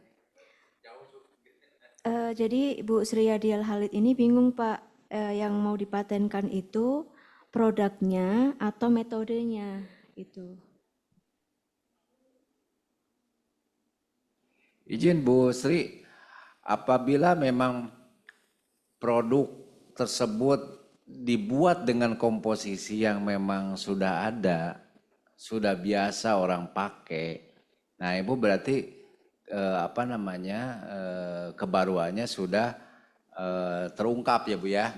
Jadi, nah sekarang bagaimana prosesnya? Prosesnya ada nggak misalnya yang Ibu lakukan ini yang memang berbeda dengan proses-proses yang selama ini ada seperti itu. Tapi kalau misalnya Ibu tadi bilang, oh produknya saya penambahan ini, penambahan sesuatu starter misalnya kan, yang membuat tempe ini bisa berbeda misalnya. Atau tempe ini misalnya, tempe ini kan ada waktu fermentasi ya, misalnya semalam misalnya kan. Nah tempe saya itu misalnya nggak semalam ini. Misalnya 12 jam udah selesai, bisa ini, bisa bagus gitu. Nah itu kan salah satu keefektifan yang luar biasa gitu kan. Gitu. Itu boleh Bu, seperti itu Bu. Jadi saran dari Bapak untuk membuat klaim metodenya ya Pak, bukan produknya ya? Ya, tadi seperti yang saya jelaskan bahwa kalau misalnya komposisinya sudah dikenal, nah Ibu bisa mengarah ke metodenya. Tapi kalau metode juga Pak udah nggak baru ini udah biasa, ya udah berarti Ibu cari yang lain aja gitu kan. Seperti takutnya memang Ibu udah susah-susah ngajuin tapi ditolak seperti itu. Oke, berarti harus ada apa tuh kalau dalam jurnal itu state of the art gitu ya Pak dalam Ya, paten. makanya kita bilang tadi jangan lupa dilakukan penelusuran dulu. Penelusuran dulu itu kan hanya di apa namanya di literatur di ini. Kalau tempe kan memang Bu Vera ya. Jadi udah orang masyarakat kita tuh udah tahu lah pembuatan tempe misalnya. Yang selama ini tuh bagaimana seperti itu. Gak hanya di literatur, kalau misalnya yang pelaksanaan di kita itu yang dilakukan oleh pengusaha tempe misalnya seperti apa. Nah itu kita lihat juga sih. Yang kebiasaan-kebiasaan dibuat sama orang pengusaha tempe. Makanya kalau ada penambahan bahan yang punya efektif, misalnya punya nilai tambah, itu bisa ke produknya, bisa ke komposisinya. Tapi ini hanya penambahan prosesnya. Prosesnya misalnya yang ini misalnya yang lama ini misalnya lebih lama, atau misalnya ini bisa. Yang penting kita ada perbaikannya. Perbaikan kita dengan yang lama itu bagaimana gitu kan. Ya, baik Pak. Bagaimana Ibu Sri Yadiel Halid? Ya, Bu Mai mau nambah lagi boleh? Boleh silakan. Boleh Bu, Masih boleh ada Bu. waktunya. Ini Pak, jadi saya waktu itu udah bikin tempe. Tempe itu campuran dari kedelai hitam dengan kacang buncis, terus memakai ragi, tempe, dan angka. Dan itu sudah saya klaim sebagai kebaruannya untuk sudah saya kirim mengajukan ke paten. Jadi paten sederhana. Nah sekarang tempe itu mau saya bikin jadi keripik tempe. Nah, itu keripik tempe itu kalau saya klaim apanya lagi ya Pak ya? Karena saya pikir belum ada orang yang bikin tempe dari 2 campuran kacang dan 2 menggunakan starter gitu Pak. Jadi itu mungkin saya kesulitan, dan saya yakin yang kemarin ditulis udah hampir setahun itu belum ada informasinya Pak Ya. tentang tempenya. Nah sekarang saya mau bikin dari tempe itu bikin keripiknya. Jadi Berarti tempe menjadi turunannya. keripik ya. Ya, jadi keripik. Sebentar, itu kalau misalnya tempe keripik, itu metodenya apa Bu yang barunya Bu? Yang barunya apa gitu kan? Yang barunya maksudnya dari kacangnya itu Pak, campuran kacang kedelai hitam dengan kacang buncis, kemudian Ya. nah kebaruannya ya tempe biasa Pak. Jadi maksudnya Ya. kan belum ada tempe yang Tapi gini dibuat. Bu, izin Ya, Bu. ya Pak. Tapi kan Ibu komposisinya udah mengklaim, udah dapat patennya. Belum keluar. Oh belum keluar? Belum. Oh belum. Tapi kalau misalnya tempe dibuat keripik kan udah ada Bu. Kita Ya, nggak klaim prosesnya, kan komposisinya kan Ibu lagi dibuat nih di patennya. Ya, Nah sekarang tuh tempe yang dibuat keripik kan artinya begitu kan. betul. Tempe keripik kan kayak di Bandung itu kan banyak kan tempe keripik, oncom keripik kan misalnya. Kan sebenarnya produknya produk tempe kan. Ya, Nah sedangkan Ibu tuh sebenarnya yang punyanya di komposisinya itu Bu. ya Di betul. kedelai hitam sama kacang buncis tadi ya, sama apa gitu kan, sama starter. Jadi penambahan kacang buncis itu kan ini Ibu anggap bahwa akan menjadi lebih efisien karena mengurangi harga kedelai ya Bu ya, gitu ya. Ya betul Pak. Nah itu jadi kan ada suatu penambah, jadi mengurangi ini karena kedelai begitu mahal misalnya kayak ini, itu bagus Bu, itu salah satu inovasi yang memang bisa dipatenkan. Cuma memang harus dicek juga apa memang penggunaan kacang buncis ini sudah digunakan sebelumnya. Nah memang harus dicek juga. Tapi kalau misalnya untuk keripik saya kira agak ini sih Bu, kebaruannya memang berbenturan gitu dengan tempe-tempe yang selama ini ada. Jadi gitu Bu ya. Kalau menurut saya sih kalau ini mending Ibu penelitian yang lain aja, kalau misalnya kalau cuma hanya keripik aja gitu ya Bu ya. Ya makasih Ya, Pak. silakan.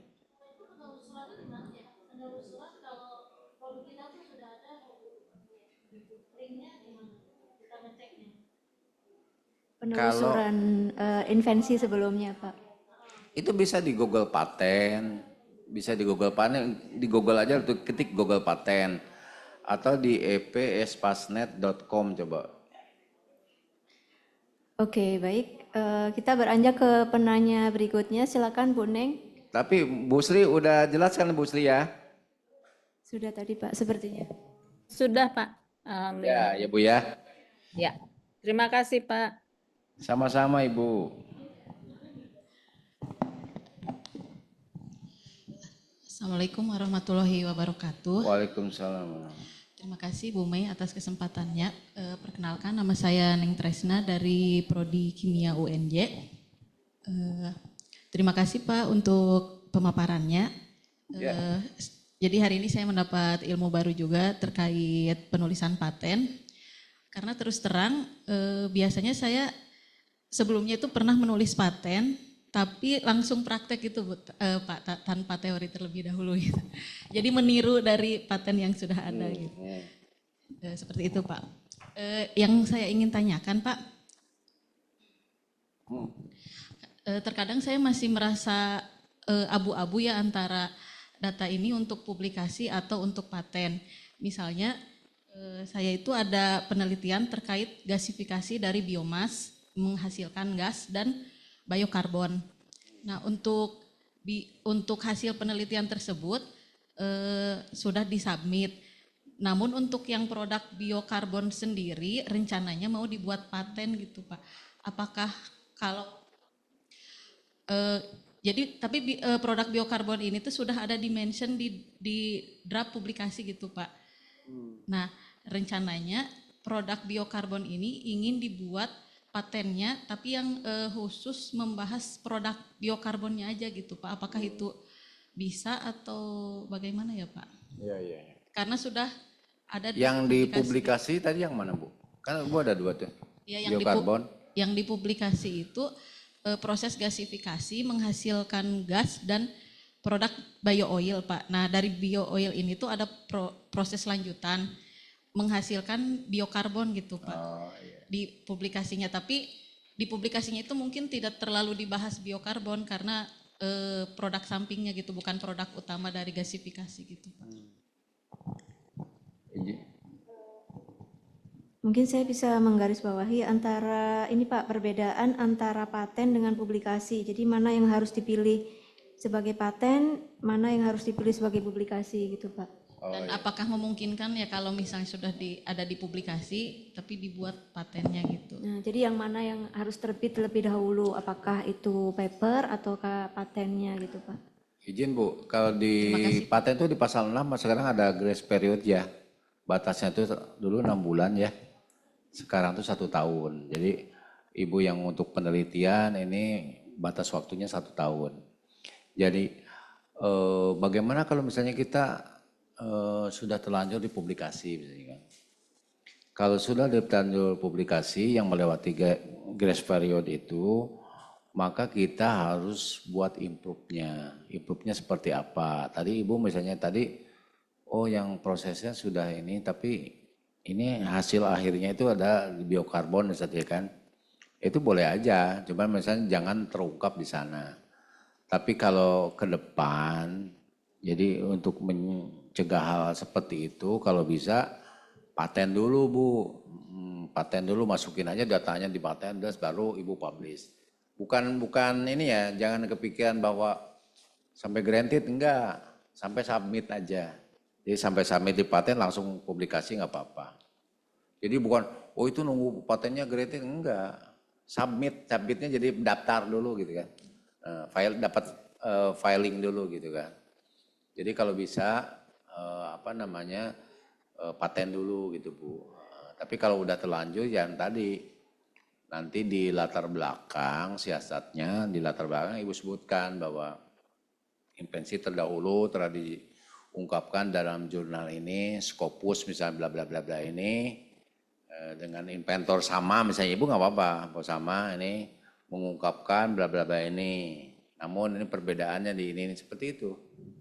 Jadi mencegah, nanti pemeriksa bisa lihat, oh ini adalah lanjutan seperti itu. Jadi perbedaannya apa seperti itu. Nanti di latar belakangnya disebutkan ya. Seperti itu siasatnya ya. Jadi untuk mencegah pemeriksa menganggap bahwa tidak baru seperti itu. Ya. Terima kasih atas jawabannya. Oke, terima Sama-sama, kasih. Selanjutnya dibuka mungkin penanya terakhir sebelum kita masuk ke sesi konsultasi draft paten. Silakan Bapak Ibu. Ya Ibu Mukti silakan Bu.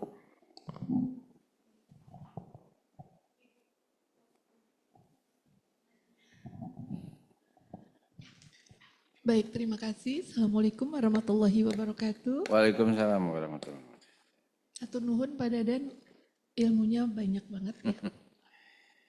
Kasih Bu. Ya, terkait dengan mekanisme pengajuan Pak. Saya memang sudah mencoba beberapa paten dan alhamdulillah sudah ada beberapa yang granted begitu.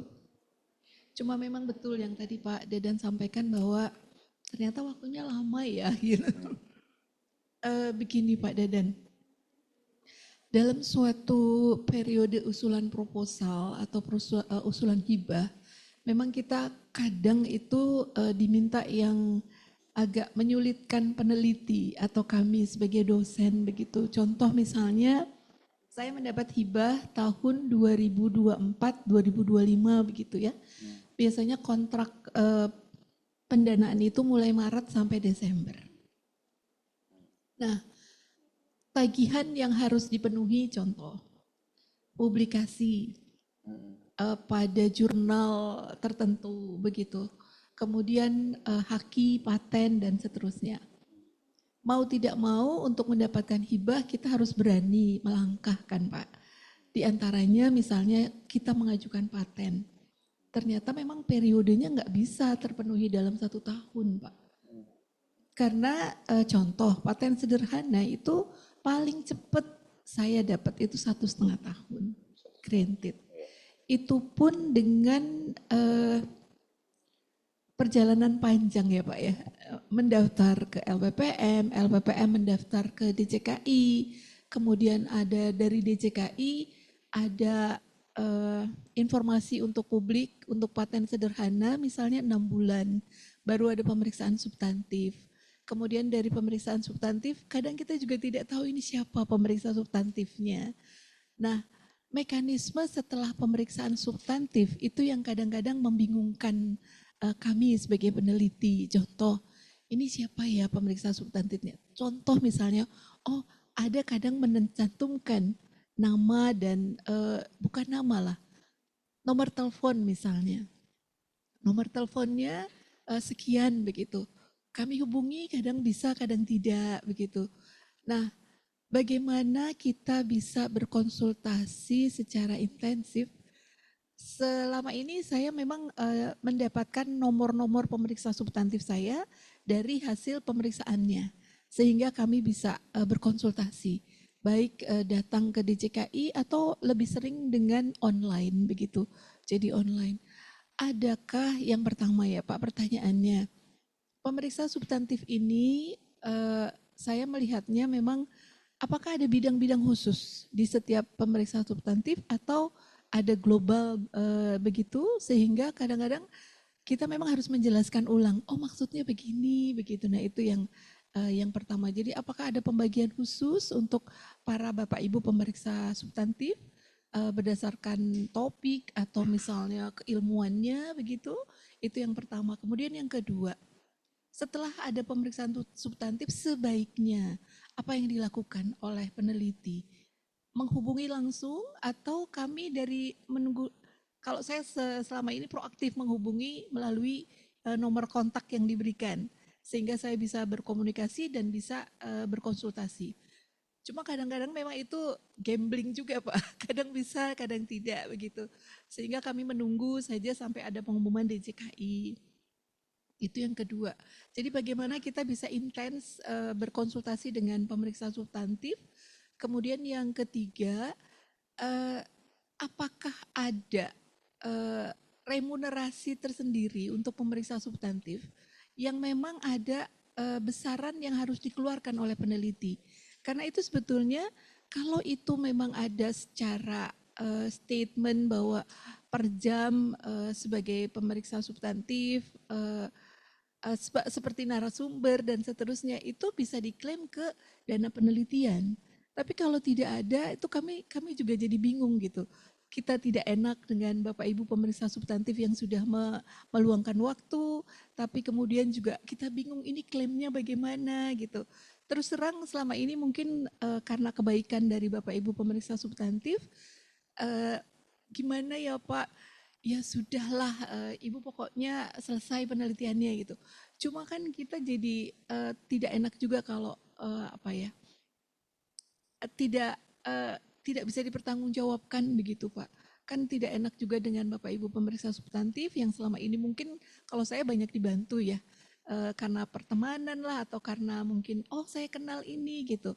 Nah mungkin itu juga informasi yang kami perlukan Pak, supaya nanti teman-teman yang sudah mulai belajar menulis ini juga punya langkah-langkah mekanisme yang jelas sampai usulan ini keluar granted-nya. Karena itu tuntutan kami sebagai penerima hibah Pak.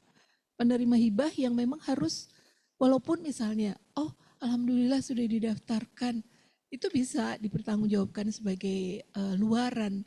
Tapi kan sayang ya kalau hanya terdaftar saja tidak sampai granted begitu. Jadi kehadiran Pak Dadan di sini buat kami sangat menyejukkan ya, supaya kita semua bisa lebih produktif.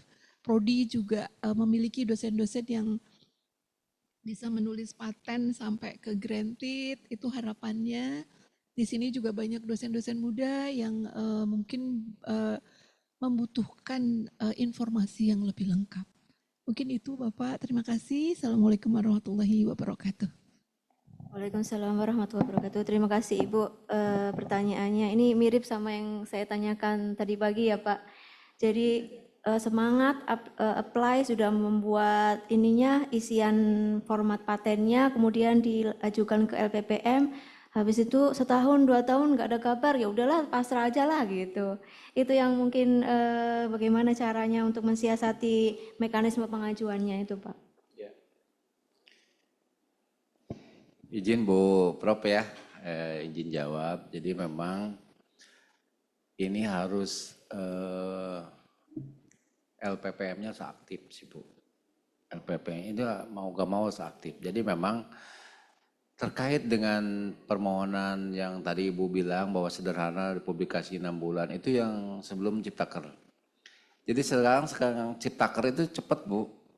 Jadi masa tenggang, masa tunggu sebelum dipublikasi itu untuk menyelesaikan administrasi itu 14 hari Bu. Kemudian publikasinya 14 hari.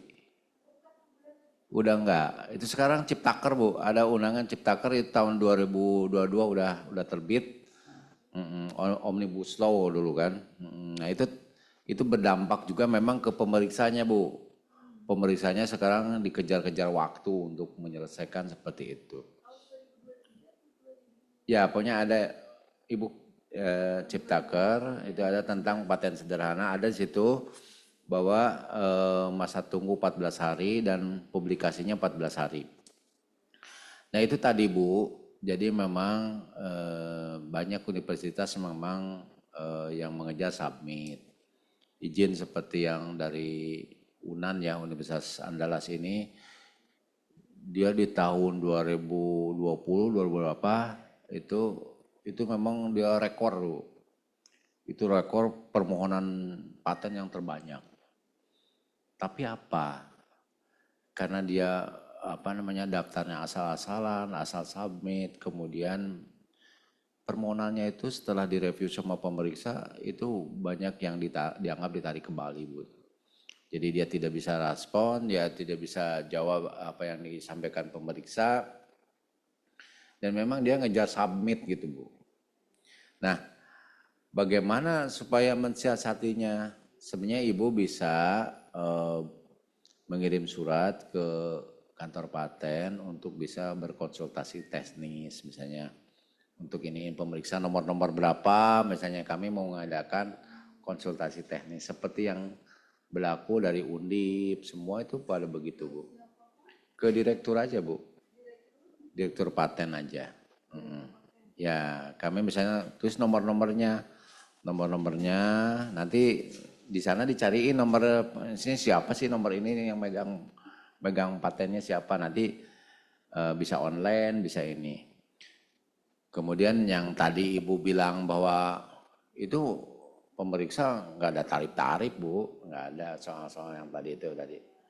Ya apa misalnya nggak ada Bu, seperti tadi. Ya kalau ini ya standar-standar aja, kalau sebagai narasumber ya iya seperti itu aja, nggak ada. Kita kan nggak nerima ini, kita kan udah digaji ya, kecuali kalau sebagai narasumber ya diterima aja, kan itu kan nggak apa-apa. Berarti kita konsultasi sebagai narasumber ya Pak ya? Ya, Oke, jadi baik. permohonan jadi narasumber pemeriksaannya. Oh, oke. Konsultasi teknis terkait dengan permohonan Oke. ini, narasumbernya pemeriksa seperti itu. Kalau misalnya honornya ya tergantung yang berlaku di sini, Bu. SBM aja ya Pak ya? SBM aja. Baik, Seperti itu. terima kasih. Ya, ya. Oke, baik Bu. Mungkin satu pertanyaan saya Pak, untuk mendapatkan nomor permohonan tuh bagaimana? Apakah kita harus proaktif ke LPPM? Karena kalau kita menanyakan, Pak, bagaimana progres? Nomor permohonan dulu Pak, ya. Oh, bisa dicek ya Bu. Ya.